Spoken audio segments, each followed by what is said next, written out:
প্রথমে হচ্ছে যে বাচ্চাদের কিছু ট্রিগার থাকে, এটা ফিজিক্যাল কিছু ট্রিগার থাকে, এটা একটা মা বুঝেই যান। লাইক সাম বেসিক চেক, সে কি ঠিকমতো খেয়েছে কিনা, মানে সে এখন খিদা লেগে আছে ওকে। কিনা, তার হাইজিন প্রপার আছে কিনা, সে হুম। কি পটি করে দিয়েছে কিনা।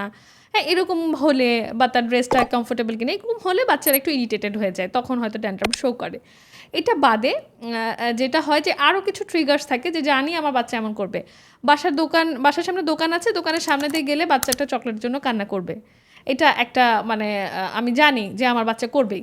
সো তখন আর কি বাচ্চাকে একটু আগে থেকে ডাইভার্ট করা যে ওকে তুমি এখন তো চকলেট পাবা না, তুমি পরে চকলেট পাবা, বা আগে থেকেই তাকে চকলেট হোক বা অন্য কিছু হোক তাকে ওইটা দিয়ে ডাইভার্ট করা যে আমরা এখন চকলেট চাইবো না, আমরা বাসায় গিয়ে কিন্তু একটা মজার খেলা খেলবো। এভাবে একটু বাচ্চাকে আগে থেকে মাইন্ড ডাইভার্ট। ডাইভার্ট করা, রাইট।